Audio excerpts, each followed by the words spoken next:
Welcome to Charged Alpha, the podcast where we take one S&P 500 company and break it completely down. Today we are covering Intel Corporation, ticker INTC, and its Q1 2026 earnings that just dropped. The results just crossed, and Wall Street is paying close attention. Intel posted a revenue beat of over $1 billion versus estimates, and adjusted EPS of 29 cents against an estimate of only 2 cents. That kind of outperformance demands a real explanation.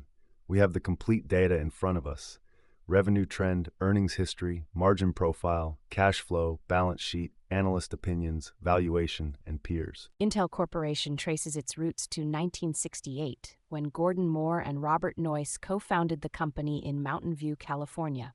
Moore had just proposed his famous law about transistor density doubling each cycle. Together, they built the most consequential semiconductor company in American history. Intel chips powered the personal computing revolution and the global enterprise server buildup for well over 3 consecutive decades. At its peak in 2021, Intel generated over $63 billion in annual revenue. The company defined what it meant to be a dominant technology hardware platform at an unprecedented global commercial scale.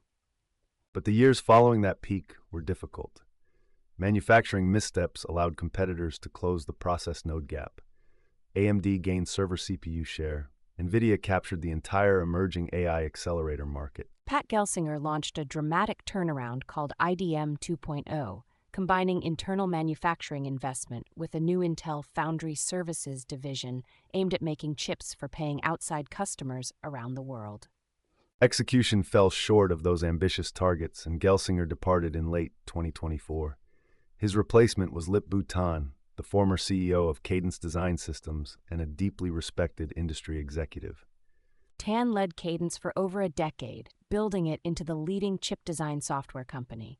His appointment signaled a new emphasis on operational execution, cost discipline, and manufacturing competitiveness. Tan's early moves have focused on cost reduction, leadership restructuring, and acceleration of the 18A process node, the critical technology Intel needs to reclaim semiconductor manufacturing leadership from TSMC. CEO Tan has also moved to streamline the corporate structure, reduce workforce size, and exit non-core businesses.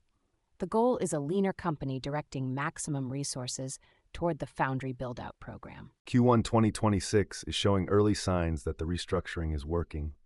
Revenue beat expectations significantly. Gross margins improved to a 2-year high. Adjusted EPS surprised dramatically to the upside this quarter. Now, let us get into the revenue data. Going back 8 full quarters, starting in Q2 2024, Intel generated $12.8 billion. Q3 2024 then improved to $13.3 billion sequentially. Q4 2024 peaked at $14.3 billion, the highest single quarter of this entire cycle. Then revenue softened heading into 2025, with Q1 2025 pulling back to $12.7 billion. Q2 2025 recovered slightly to $12.9 billion. That range-bound performance throughout the first half of 2025 suggested Intel had not yet found its near-term revenue growth catalyst for investors. The back half of 2025 brought real stabilization. Q3 2025 rose to $13.7 billion. Q4 2025 held at $13.7 billion. Consistent quarterly performance signaled the bottom was likely behind Intel. And then Q1 2026 delivered $13.6 billion against the consensus estimate of just $12.4 billion. That 9.3% beat is one of the largest positive revenue surprises Intel has produced. Client Computing Group demand was the primary driver of the beat. The Windows 11 upgrade cycle and growing AI PC adoption both created more unit demand than analysts had modeled heading into the quarter. The Data Center and AI Group contributed an estimated $3.9 billion. Competition from AMD's EPYC processors remains intense, but Intel's Xeon 6 product line is showing strong measurable competitive traction. The Network and Edge segment added roughly $1.4 billion. Intel Foundry Services contributed modest but growing external revenue. Across all 4 segments, the common theme is stabilization and early improvement. Management guided for Q2 2026 revenue of approximately $13.1 billion at the midpoint.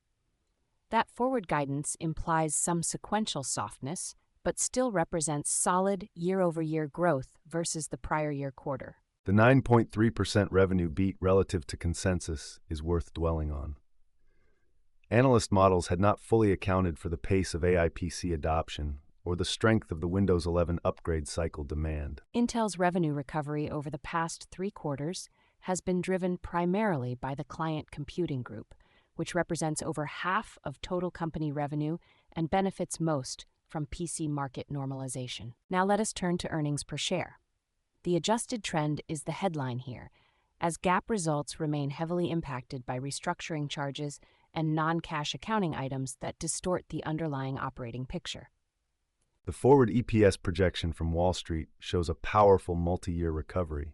For full year 2026, consensus sits at 48 cents. For 2027, $1.07. For 2028, $1.57.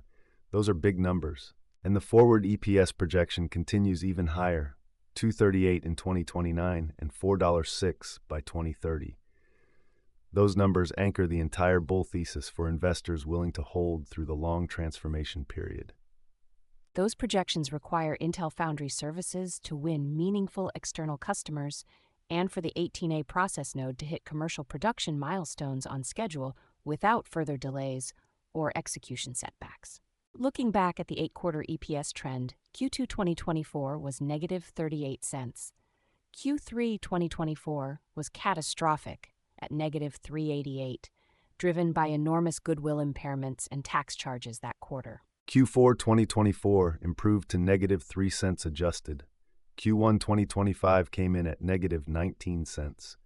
Q2 2025 was negative 67 cents, weighed down by continued restructuring charges throughout that difficult period. Then the trend turned decisively positive.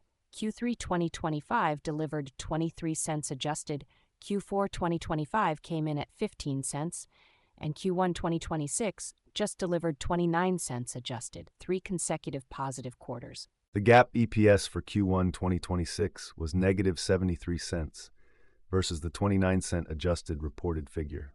The GAAP represents restructuring charges, foundry services operating losses, and significant non-cash accounting items. The 27-cent EPS beat relative to the 2-cent consensus estimate is extraordinary and meaningful. It reflects better-than-expected gross margins, favorable product mix within client computing, and disciplined operating expense management. Wall Street's EPS estimate of just 2 cents heading into Q1 highlights how low expectations had fallen for Intel. The 29-cent adjusted result is a meaningful signal that the cost restructuring is gaining traction. Now let us talk about margins, because gross margin is the most watched single metric in the Intel recovery story. Q1 2026 gross margin came in at 39.4%, the highest reading in 2 full years. That 39.4% stands in sharp contrast to the Q3 2024 low of just 15%. The recovery reflects improving manufacturing yields, a better product mix, and early cost reduction program benefits. But operating margin remains deeply negative at minus 23%. Intel spent $3.4 billion on research and development in Q1 alone, a staggering sum for a single reporting quarter. Intel's annual R&D investment now runs above $13 billion. The company is concurrently developing the 18A node, next-generation Xeon chips, the Lunar Lake processor family, and Gaudi AI accelerators. Margin recovery will closely track manufacturing recovery. When the 18A node achieves leading yields and foundry services generates meaningful external revenue at scale, operating leverage will drive very significant improvement. The margin target under CEO Tan is to return Intel to the 50+% gross margins it enjoyed at its peak.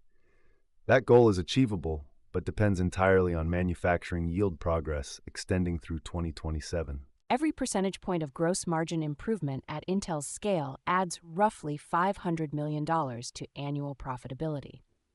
The gap between 39% today and 50% at peak is 11 full points. Add selling and general administrative expenses of $1.0 billion, and total operating expenses consumed more than the gross profit generated in the quarter, explaining the deeply negative operating margin result.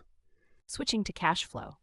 Operating cash flow in Q1 2026 was positive $1.1 billion. Even with significant GAAP losses, Intel's actual cash operations generated positive cash, a critical investor distinction. Capital expenditure consumed $3.6 billion. Intel is currently expanding fabrication plants in Oregon, Arizona, Ohio, Ireland, Germany, and Israel. The global manufacturing footprint requires enormous and sustained capital investment. Over the prior 12 months, quarterly capex ranged from $2.4 to $3.6 billion. Intel is deploying roughly 27 cents of every revenue dollar into fixed capital investment at semiconductor scale. Free cash flow was therefore negative $2.5 billion this quarter. Free cash flow will remain negative until the foundry revenue ramp begins to materialize at meaningful external commercial customer scale. Intel is actively pursuing CHIPS Act grants from the U.S. government, which could deliver billions in non-dilutive funding for domestic manufacturing expansion. That grant approval timeline is an important near-term catalyst. The capex intensity at Intel is one of the highest among all major technology companies globally. Building and operating leading-edge semiconductor fabs is extraordinarily capital-intensive work, with absolutely no shortcuts available. For context, Intel's 12-month trailing capex of approximately $13 billion exceeds the entire annual revenue of most other semiconductor companies worldwide. The scale of the manufacturing investment program is remarkable. Now let us review the balance sheet.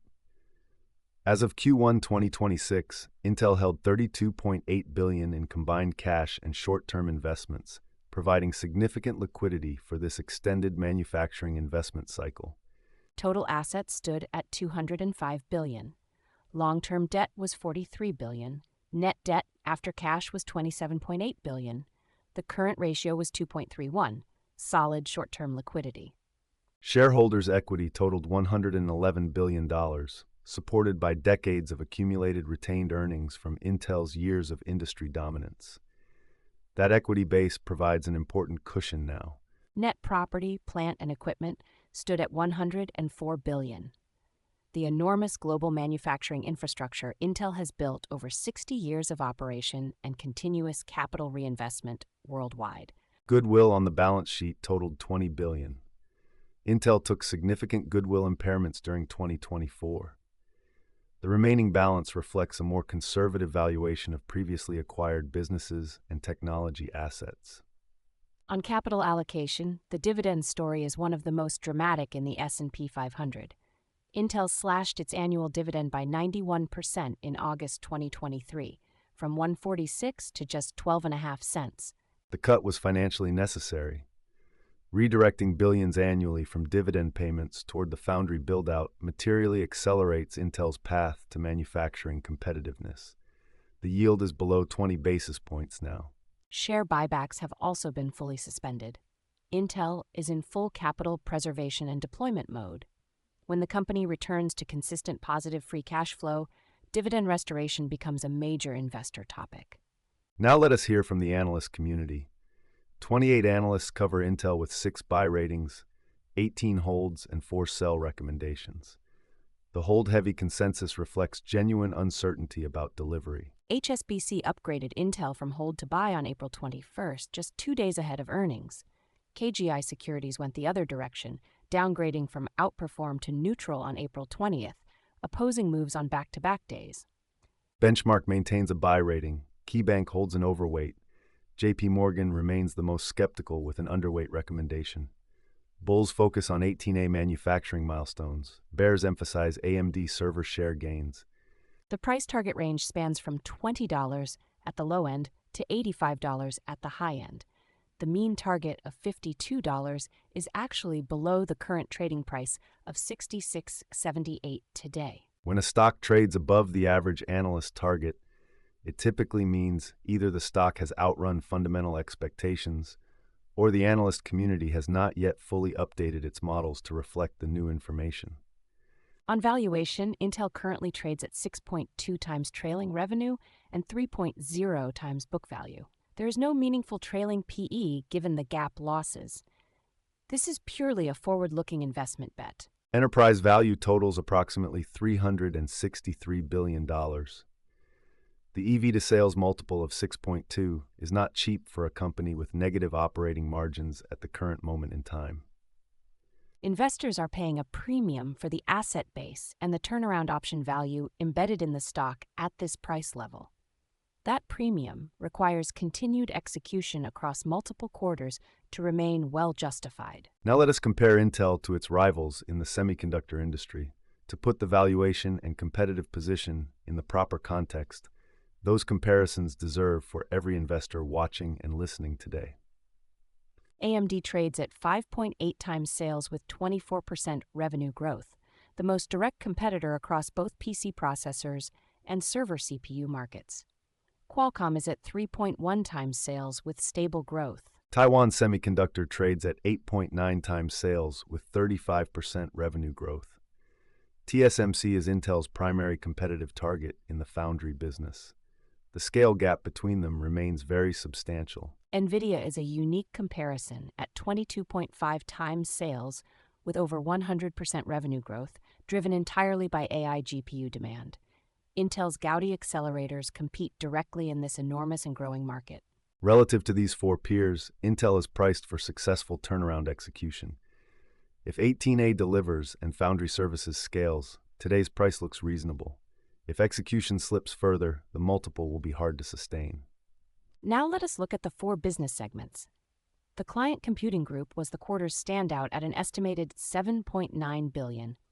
AI PC adoption is creating a new premium tier in an otherwise mature market. The Data Center and AI Group contributed approximately $3.9 billion. This is Intel's most critical competitive battleground. AMD's EPYC processors have taken meaningful share, but Xeon 6 is gaining traction. Intel Foundry Services contributed roughly $277 million in external customer revenue, still very small relative to the segment's enormous cost base and the ambitious long-term targets set. The first significant external customer wins on the 18A process node would be a truly major revenue catalyst for the entire turnaround thesis. That milestone is the single most important event to watch for ahead. Network and Edge added about $1.4 billion.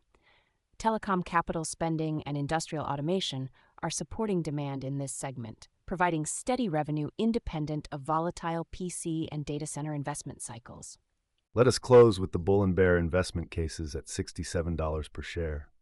The bull case. 18A achieves commercial production milestones, Foundry Services attracts customers, and EPS recovers toward $4. At $4 in 2030 EPS on a 20 times multiple, Intel would be worth $80 per share. That math works if the technical roadmap stays intact, which has been Intel's central challenge for a full decade. The bear case is equally grounded in real risks. Manufacturing breakthroughs have been promised before and delivered late. AMD continues pressing its server CPU advantage. TSMC is absolutely not waiting for Intel to catch up. The stock has already recovered over 250% from its 52-week low of $18.97. Buyers at $67 are paying for a future that has not yet been proven in operational delivery. Intel needs sustained execution over multiple quarters before the turnaround thesis earns full validation. That means continued margin expansion, real Foundry Services revenue growth, and consistent earnings beats every quarter. Q1 2026 represents the strongest evidence yet that the Lip-Bhutan restructuring is gaining real traction. 3 consecutive positive adjusted EPS quarters, rising gross margins, and a massive revenue beat form a compelling pattern. The stock, recovering over 250% from its lows, reflects the market beginning to price in this recovery. But the mean analyst target of $52 suggests the street remains cautious and skeptical. Intel is not in the business of catching up. CEO Lip-Bhutan says they are in the business of leading. Q1 2026 is a strong, promising start, but proving that claim still requires sustained execution in the quarters ahead. And that wraps our Intel Corporation Q1 2026 earnings deep dive. Revenue of $13.6 billion on a 9.3% beat, adjusted EPS of 29 cents, and improving gross margins across the board. This podcast is for informational and entertainment purposes only and does not constitute financial advice. The information presented reflects data available at the time of recording and may not be current. Always consult a qualified financial advisor before making any investment decisions. Charged Alpha and its hosts may hold positions in securities discussed. Past performance is not indicative of future results. Ooh-wee-doo! That ticker tape starts dancing fast. A bull market thrill that's built to last. Dividends are ringing up the swing. Listen to that sweet ka-ching. It's a Wall Street swing. That fast-paced rhythm makes you sing. Yeah, the Wall